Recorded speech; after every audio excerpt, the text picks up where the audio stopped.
Assalamualaikum warahmatullahi wabarakatuh. Perkenalkan, nama saya Cahya Putri Anggraini dengan NPM C1A023045. Di sini saya akan menyampaikan pemahaman yang saya dapatkan dari video YouTube yang sudah saya tonton. Dari video pertama yang berjudul pengelolaan sumber daya alam yang dapat diperbaharui, dan video yang ketiga yang berjudul pengelolaan sumber daya alam oleh masyarakat.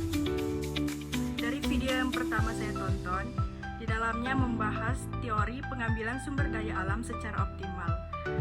Nah, di dalam teori ini terdapat dua syarat yang harus dipenuhi untuk pengambilan secara optimal sumber daya alam yang dapat diperbaharui. Yang pertama yaitu ada harga.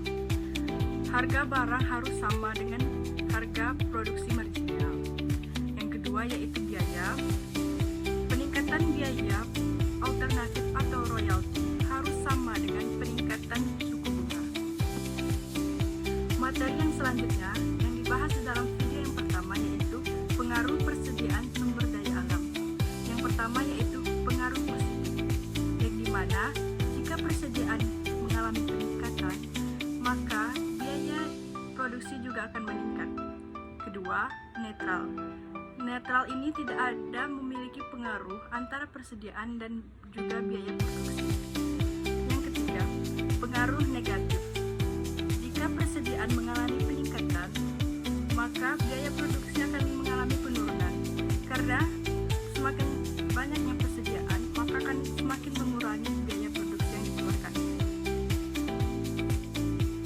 Materi selanjutnya yaitu pengaruh ketidakpastian. Ketidakpastian ini akan mempengaruhi sumber daya alam ke depannya. Yang pertama yaitu deflasi. Ini akan berdampak kepada sumber daya alam yang membuat suatu perusahaan atau sekelompok orang yang akan melakukan deflasi, yang melakukan eksploitasi secara besar-besaran karena ketidakpastian ini.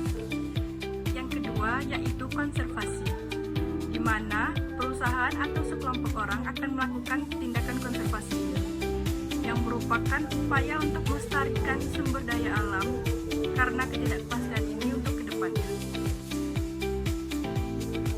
Materi selanjutnya yaitu model penggunaan sumber daya alam pulih secara optimal. Yang pertama ada MSY atau Maximum Sustainable Yield. Yang kedua OSY atau Optimal Sustainable Yield. Selain itu, dari video yang pertama juga membahas kepemilikan sumber daya alam dan pencemaran lingkungan. Selanjutnya, video materi yang ketiga, yaitu yang berjudul pengelolaan sumber daya alam oleh masyarakat. Di sini ada pengertian pengelolaan sumber daya alam berbasis masyarakat atau PSM. PSM sendiri adalah pengelolaan yang menempatkan masyarakat sebagai pengelola sumber daya alam itu sendiri. Dari video yang ketiga, saya juga mendapatkan pemahaman yaitu pentingnya PSM atau pengelolaan sumber daya alam oleh masyarakat. Yang pertama, yaitu masyarakat sebagai aktor utama pengelolaan sumber daya alam ini. Yang kedua, dimensi, keseimbangan ekonomi, sosial, kesamaan akses terhadap sumber daya alam, jaminan mata pencarian, dan berorientasi pada keberlanjutan. Materi selanjutnya yaitu masyarakat. Di dalam PSM sendiri, masyarakat terbagi menjadi dua kategori, yaitu yang pertama masyarakat teritorial, yang dimana ini penggolongannya berdasarkan tempat tinggal atau geografis. Yang kedua yaitu fungsional, di mana masyarakat ini digolongkan berdasarkan jenis pekerjaan seperti nelayan, petani, dan lain-lain.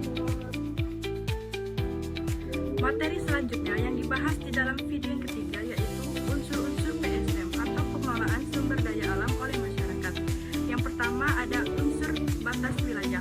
Ini sangat penting karena batas wilayah itu harus jelas supaya tidak terjadi konflik. Contoh simpelnya seperti rumah kita.